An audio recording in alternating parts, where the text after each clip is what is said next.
நம்ம பேச போற கதையோடைய தலைப்பு உண்மையான வள்ளல். ஒரு ஊர்ல ஒரு விவசாயி வாழ்ந்து வந்தாரு. அவருக்குன்னு சொந்தமா நிலம் எல்லாம் கிடையாது. அவர் ஒரு பயிர் தொழிலாளி, இன்னொருத்தருடைய நிலத்துல போய் வேலை செய்யறவர். அப்போ அந்த ஊருடைய வயல்கள்ல வரகு பயிர் முற்றி அறுவடைக்கு தயாரா இருந்தது. வரகு அப்படின்னா இங்கிலீஷ்ல கோடோ மில்லட் அப்படின்னு சொல்லுவாங்க. அந்த பயிர்கள்லாம் ஹார்வெஸ்ட்க்கு ரெடியா இருக்கு. அந்த அறுவடை வேலை செஞ்சு முடிச்சு அன்னைக்கு அவங்க வீட்டுக்கு போகும்போது கூலியா அவங்களுக்கு வரக கொடுப்பாங்க. அத மடியில ஏந்தி வாங்கிட்டு தான் அந்த தொழிலாளிகள் வீட்டுக்கு போகணும். தங்களுக்கும் கூலி தேவைப்படுது அப்படிங்கிறதுக்காக இந்த அறுவடை வேலை செய்யறதுக்கு நிறைய பேர் அங்க வந்திருந்தாங்க. அவங்கள நம்மளுடைய கதையோட ஹீரோவும் இருந்தாரு. வயல்கள்ல இருந்து அறுத்து கொண்டு வந்த அந்த கதிர்கள் எல்லாத்தையும் வட்டமா பரப்பி ஒரு 7-8 எருதுகளை பூட்டி அது மேல மிதிக்க விடணுமா. அந்த எருதுகள் திரும்ப திரும்ப அதை மிதிக்கும் போது அந்த கதிர்ல இருந்து அந்த தானிய மணிகள்லாம் உதிர்ந்து அடியில தங்கிடும். கொஞ்ச நேரம் இப்படி எருதுகளை நடக்க விட்டதுக்கு அப்புறம் வரகு தாள்களை தனியே உதறி பிரிச்சு பார்த்தா அடியில உதிர்ந்திருக்கிற அந்த தானிய மணிகள் தெரிஞ்சிடும். அந்த தானிய மணிகள் எல்லாத்தையும் ஒண்ணு சேர்த்தி ஒரு குவியலா ஆக்கணும். குவியல் குவியலா கிடைக்க போற இந்த தானியத்துடைய சொந்தக்காரர் பெரும் செல்வக்காரர்.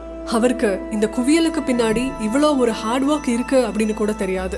அவர் செல்வந்தர் அப்படிங்கறதுனால அவருக்கு அனுபவிக்க மட்டும்தான் தெரியும்.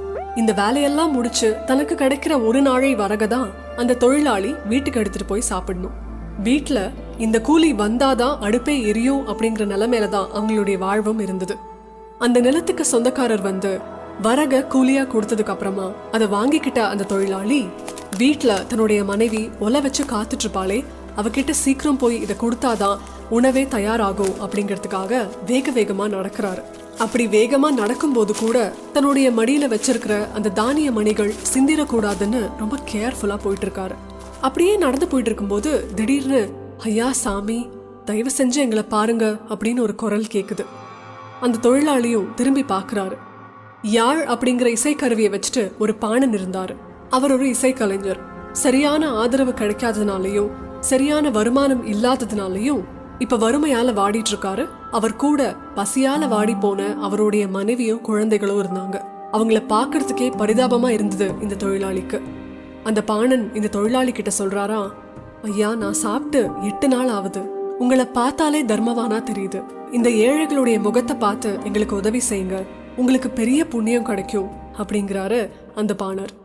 உடனே இந்த தொழிலாளி, இந்தாங்க பாணரே, என்கிட்ட இதுதான் இருக்கு அப்படின்னு சொல்லி தான் காலையில இருந்து நாள் முழுக்க கஷ்டப்பட்டு கூலியா வாங்கி வந்த அந்த வரக அந்த பாணனுக்கு அவருடைய குடும்பத்துக்கு தானமா கொடுத்துடுறாரு.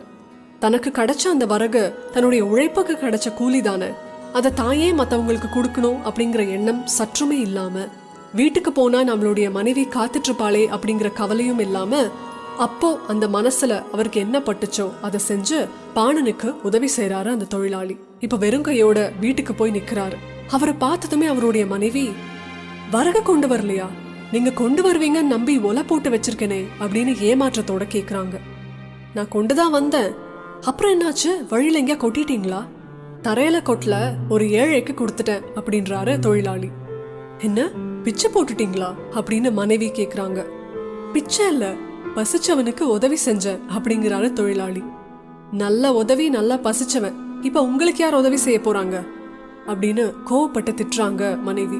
மெதுவா மெதுவா கத்தாத, அந்த ஓலைப்பெட்டியை எடு அப்படிங்கிறாரு. எதுக்கு அப்படின்னு மனைவி கேக்குறாங்க. அடுத்த வீட்டுல ஒரு நாழி வரக கடனை வாங்கிட்டு வரேன் அப்படிங்கிறாரு தொழிலாளி. நல்லா இருக்கு உங்க நியாயம். யாராவது கேட்டா சிரிக்க தான் போறாங்க. உங்களுக்குன்னு கொடுத்த கூலிய யாருக்கோ போய் தானமா கொடுத்துட்டு இப்ப நீங்க போய் கடனுக்கு பிச்சை கேட்க போறீங்களா அப்படின்னு கோவப்படுறாங்க மனைவி. கொடுன்னா கூடு, உனக்கே அந்த கவலை எல்லாம், நான் வாங்கிட்டு வரேன் அப்படிங்கிறாரு தொழிலாளி.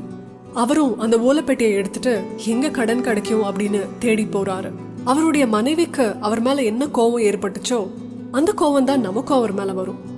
அவரை மட்டும் இல்ல, கருணை அப்படிங்கிற உணர்வை தோன்ற எல்லாரையுமே இந்த உலகம் அசட்டுத்தனமா தானே பாக்குது.